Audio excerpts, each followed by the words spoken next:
Hello Libra, Sun, Moon, Rising, and Venus signs. Kamusta kayo? Sana po nasa mabuti kayong kalagayan.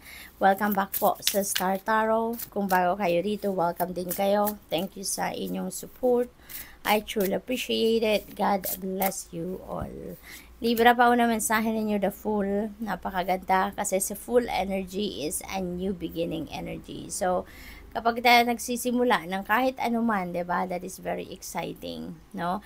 Parang ano tayo diyan, lahat ng adrenaline natin nandiyan, yung drive, yung focus, determination. So, kumukuha yan ng maraming parte ng mga bagay na yan. Kaya, this is an exciting one, no, na gagawin ninyo. Probably then, na, kung ano man ang gagawin ninyo dito, maglalakas loob kayo na gawin ito. Maybe hindi pa ninyo ito nasusubukan. No? This is a uncharted territory. You're taking risk. You're taking an adventure sa sitwasyon na to. Pero gayon pa man, excited kayo dito sa mga magaganap na to. So, depende sa inyong sitwasyon, ano? Ang mga pagbabagong ito, baka migration, baka maglilipat na kayo ng ibang bansa, doon na kayo titira, baka susubukan ninyo magtrabaho sa ibang bansa, or susubukan ninyo magtrabaho na totally different na linya, no, yung gagawin ninyo dyan. Maaari din na bagong relationship ito, no? Maaring bagong level ng inyong relationship, depende sa inyong sitwasyon. So, it could be anything, no? But definitely, this is something new para sa iyo. What else? We have the Chariot. You're moving on. Dito, Libra, maaring meron kayong medyo difficult situation na pinagdaanan, no? Medyo mahirap-hirap siguro ang pinagdaanan ninyo, pero nalagpasan ninyo yan. You were able to succeed sa kung ano man ang sitwasyon na yan. You were able to move forward, no, na napagtagumpayan ninyo ang sitwasyon na yan. Kaya you're heading towards a new path dito. At ang maganda rito, kahit ano man itong gagawin ninyo, maaring ito yon, desidido kayo dyan, no? As in, buong puso ninyong tinatanggap or ini-embrace ang sitwasyon na yan.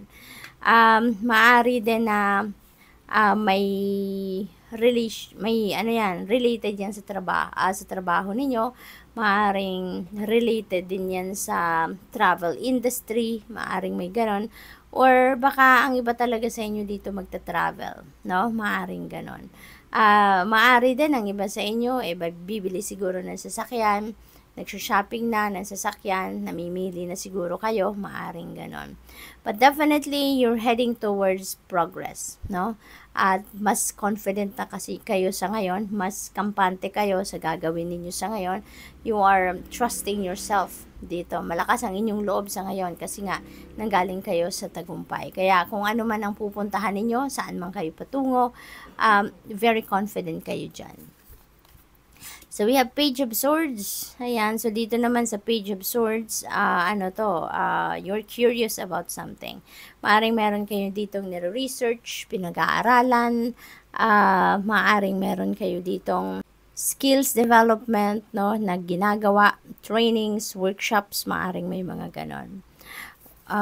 What else? We have Queen of Swords. Dito naman sa Queen of Swords, parang meron kayong katotohanan na maririnig from other people. Since katabi niya si Page of Swords, maaaring magagaling ito sa isang bagets, isang bata, no? Isang nakakabata sa inyo, not necessarily na batang-bata, but maybe younger than you ang panggagalingan ng balitang ito or katotohanan na ito. You're also being invited here, no? With the Queen of Swords energy na be truthful. Okay? Be truthful. Maaari ang iba sa inyo dito, nagsusugarcoat, no? Kung ano man ang inyong nararamdaman. At maaaring just to please other people, siguro, alam mo yun, yung hindi ninyo sinasabi kung ano yung totoong nasa loob ninyo or nasa isip ninyo, no? To make other people's happy. Yung parang, pinagtatakpan ninyo pa, no? Tinatakpan ninyo kung ano yung totoong sa loobin ninyo, no? Para lang na maging masaya, no, ang ibang tao. So, what else? We have the Emperor. Ayan. So, this is good. Kasi Emperor is about stability, no? So maaaring ang wino-work on ng iba sa inyo sa ngayon, Libra, is stability ng inyong major areas, no, of life. Maaring yan ay kabilang dyan yung money and finances, career, yung ganon. Maaari din na stability ito ng inyong family and relationships, no? Yung mga ganon ba? Probably then Libra na ang ganap din ang iba sa inyo sa ngayon is maybe you are tawag dito, you are dealing with a person of authority, no? Maaari din na meron kayong mga transactions sa ngayon, may mga pakikipag-usap kayong gagawin sa mga sa person of authority, no? Maaari din na kayo ay isang leader, maaring kayo yung nasa position of authority, possible din yon. Baka din na kayo ay mapopromote din sa ngayon, no? So, depende sa inyong sitwasyon. Yun ang mga maaaring pwedeng mangyari sa buhay ng iba sa inyo. 8 of Wands, this is a fast-moving energy, Libra. Maaaring maraming mga bagay-bagay dito ang gagawin ninyo na kailangan ninyo na mabilisan ang galawan, maaring kailangang i-rush ang ibang bagay dito, or pwede rin naman na baka may mga opportunities na dadating at kailangan ninyo na bigyan agad yan ng atensyon, no? Panahon at atensyon. You may need to focus on them right away, maaring ganon. Siguro din may mga balita na paparating dito sa inyo, Libra. Maaring may mga travel din na gagawin ng iba sa inyo. So, depende sa inyong sitwasyon.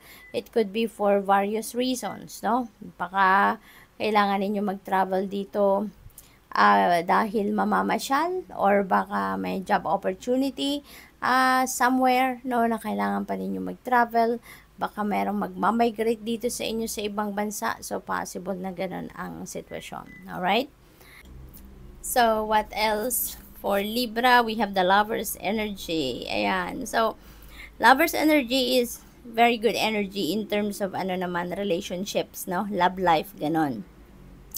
Kung single kayo sa ngayon, maaaring meron kayong dumating na manliligaw, maaaring merong magpapakilala sa inyo, merong mag-a-ask you sa inyo ng date, no? Maaaring ganon ang ganap. Probably then for some of you na nasa relationship naman, baka yung usapan ninyo sa ngayon is leveling up your commitment na. So, posibleng may ganon, no? Na baka pag-aasawa na, yung pag-uusapan, baka pag-uusapan ninyo is pagsisimula na ng pagbuo ng pamilya. So, posibleng ganon. So, we have 2 of Pentacles. Ayan. So, dito naman, parang kailangan nyo ng balanse. Ano? Kailangan ng balanse, Libra. Maraming ginagawa kayo, no? You have too much on your plate.